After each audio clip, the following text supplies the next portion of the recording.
नमस्कार दोस्तों, मैं रविंद्र कुमार राय आज पुनः आपके साथ एक मोटिवेशनल कहानी जो अध्यात्म पर आधारित है, बहुत ही पौराणिक कथा है, उसी को सुनाने जा रहा हूँ। दोस्तों, कहा जाता है देवता और ऋषि की जो वाणी होती है वह कभी बेकार नहीं जाती है, वृथा न जाए देव ऋषि वाणी। दोस्तों, आजकल सारे महात्मा लोग श्रीमद् भागवत कथा कहते रहते हैं, लेकिन श्रृंगी ऋषि के श्राप पर आधारित ही श्रीमद् भागवत कथा आती है। एक बार राजा परीक्षित जो अभिमन्यु के पुत्र थे,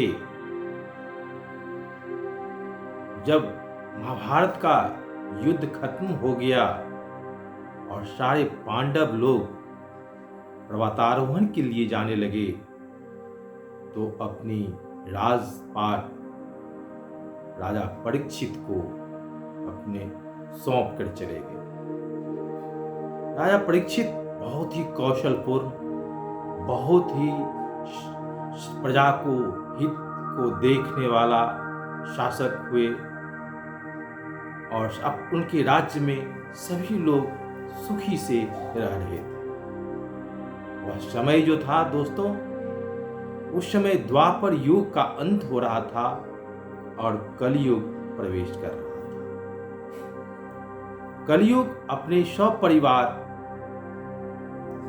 जब आए तो महाराज से अनुनय विनय किए, महाराज मैं अपने पूरे परिवार के साथ अब आ गया हूँ, मुझे रहने के लिए स्थान दिया जाए। राजा परीक्षित बोलता है, ए कलयुग, तुम कहाँ रहना चाहते हो? कलयुग बोलता है, महाराज मैं वहीं रह सकता हूँ जहाँ चोर, जुआरी, व्यभिचारी, दुष्ट लोभी व्यक्ति रहते हैं। राजा ने कहा, तब तो माफ करना, हमारे राज्य में कहीं भी इस तरह के लोग नहीं रहते हैं, तुम्हें तो दूसरी जगह जाना पड़ेगा।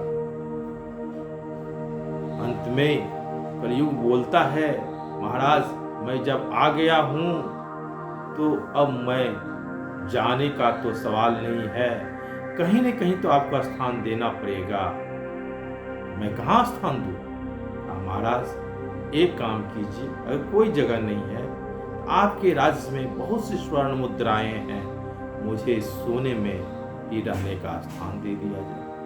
राजा ने कहा, ठीक है, कोई बात नहीं, तुम इसमें रह सकते हो। देखिए कलयुग कितनी चतुरता से प्रवेश कर जाता है। राजा का मुकुट सोने का था, उस मुकुट में निवास करने लगता है।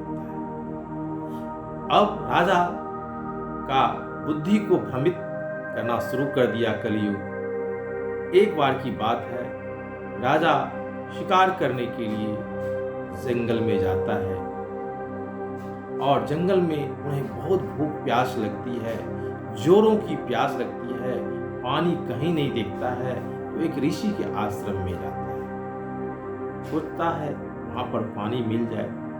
ऋषि ध्यान मुद्रा में तपस्वी थे ही, भगवान के ध्यान में लगा हुआ था, आंखें बंद थी। राजा परीक्षित उनसे कई बार बोलते हैं, ऋषि महाराज कुछ पीने के लिए पानी मिलेगा, कुछ पीने के लिए पानी मिलेगा, लेकिन वो ऋषि कुछ भी जवाब नहीं देता है, क्योंकि वो तो ध्यानस्थ थे।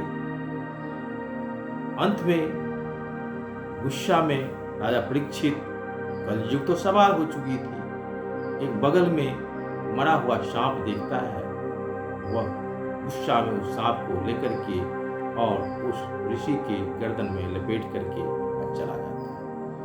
और जब उस ऋषि का पुत्र श्रृंगी ऋषि आते हैं तो अपने पिता के गर्दन में सांप देख करके जल लेते हैं और उसी समय श्राप देते हैं, मेरे पिताजी के गले में जो व्यक्ति सांप लटका दिया है, मरा हुआ सांप, 7 दिनों के अंदर तक्षक नाग उसे डस गए। कुछ देर के बाद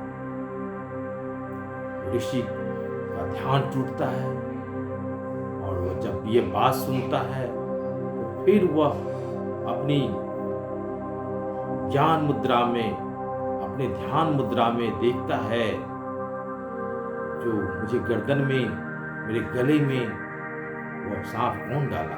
तो देखता है राजा परीक्षित, आहा, इतना प्रतापी राजा जो प्रजा का लिए सब कुछ न्यौछावर करने के लिए तैयार, और उसको तुमने श्राप दे दिया श्रृंगी, बहुत बड़ा अनर्थ हो गया।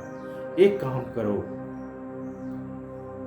अपने एक शिष्य के द्वारा राजा के पास संदेशा भेजता है जो आपको 7वें दिन ये जो है तक्षक नाग डस लेगा। राजा भी मुकुट खोल करके बैठता है तो उसे बुद्धि आती है, अरे मुझसे क्या गलती हो गई, मैं सुबह में जाऊंगा और ऋषि से माफी मांग लूंगा, ऋषि वैसे भी दयालु होते हैं और माफ कर देंगे। शिष्य आकर के राजा परीक्षित को बोलता है, महाराज ऐसी सी गलती हो गई और ये बात है 7वें दिन आपको तक्षक नाग आकर डस लेगा। राजा उस ऋषि के पास आते हैं और क्षमा मांगते हैं। कहता है, ऋषिवर एक बात बताइए, अब तो श्राप मुझे मिल ही गया, वृथा न जाए देव ऋषि वाणी, लेकिन जब सांप मुझे काटेगा तो हमारी अकाल मृत्यु हो जाएगी। अकाल मृत्यु से बचने का कोई उपाय हमें बताइए। सौभाग्यवश वहीं पर सुखदेव ऋषि थे। उन्होंने कहा, श्रीमद्भागवत कथा अगर आप सुन लेते हो उस अकाल मृत्यु से आपका मुक्ति मिल जाएगी, आपको मोक्ष मिल जाएगी। और उसी समय सुखदेव जी राजा परीक्षित को श्रीमद्भागवत कथा सुनाते हैं।